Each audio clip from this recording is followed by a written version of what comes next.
Good morning, everybody. This is Ray at Manson Reamers, and I am going to show you how to use the grizzly rod, or Gritters rod as it's sometimes called. Often there's a lot of confusion with folks. They buy the Gritters rod thinking it's a range rod. It operates completely different. Both are great tools, and it's good to probably have both in your quiver.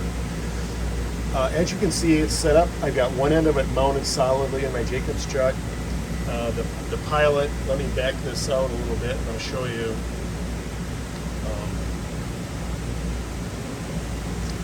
how I've got that in there. So you can see the pilot right there. It's just inside the bore. And essentially what's going to happen is whatever runout is in my bore, the rod is going to flex and follow it. So as I spin the chuck, whatever runout it is there, the rod will just flex with the bore. So it's, you know, it's a hardened rod, but it's long enough to flex. All right, so let me get this back on there.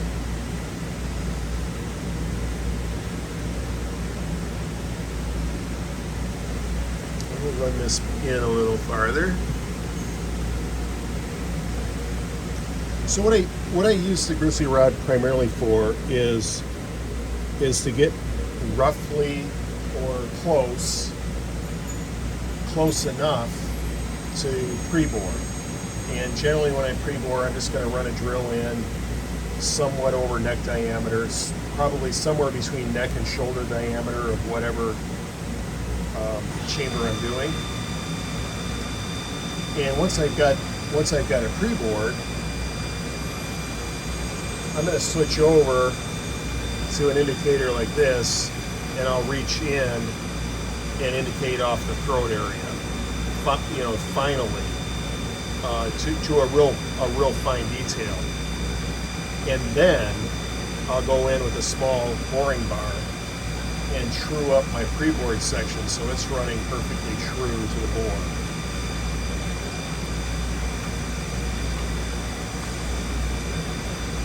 So here you can see we've got about 3 thou of runout, maybe a little bit more just inside right here. Now, one of the big strengths of the grizzly rod is we can now go in another couple inches.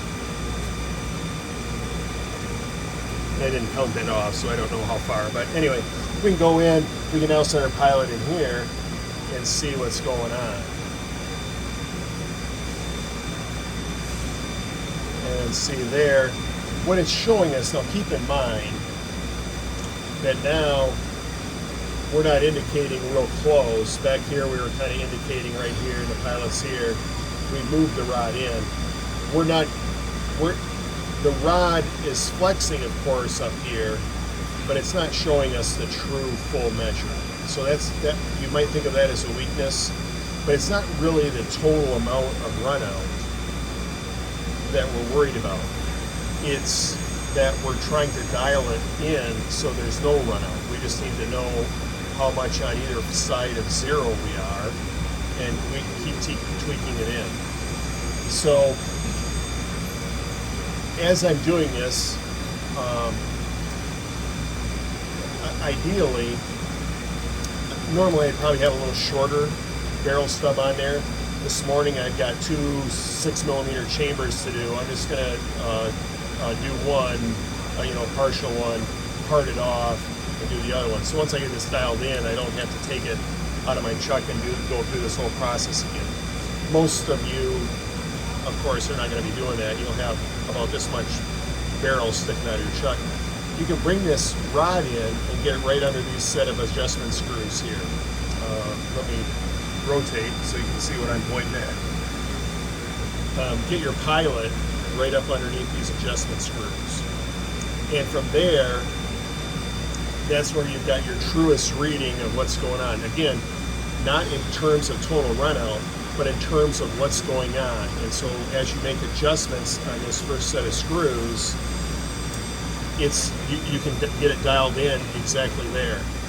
what I would do, my setup's a little different than yours. Again, I'm just running test chambers and stuff. You most likely have an outboard spider, many of you anyway. Once I get it dialed in under my set of screws here, I'm going to actually back it out and check my run out here. So I got it running true here. Here it's going to show me the opposite of what's going on farther down. So think of it, I got it running true here, it's pivoting right there as it's going around. And so when I back out, it's showing the opposite. All I have to do on my outboard spider is, when I'm like this, well actually when I'm like this, when it's high back here, I'm going to loosen the top and roll it over and then tighten the bottom and bring that in so it's running true. Hopefully that's clear. After you do it, it's a little more intuitive. But that's the nuts and bolts of using the grizzly rod. So hopefully you guys, when you get it, you'll be able to get up and running with it pretty quickly. The one downside, the one thing to watch out for, if you've got too much run out, this rod is, depending on what pilot bushing you're using, what bore diameter you are, this rod may only give you 5 thou clearance to the bore. And if you got more than 5 thou run out, what's happening is the pilot's bending this way, but the bore back here is pushing down this way. You'll recognize that happening when you make a adjustment and your indicator does the opposite of what you think it should be doing. So that's the one thing to watch out for.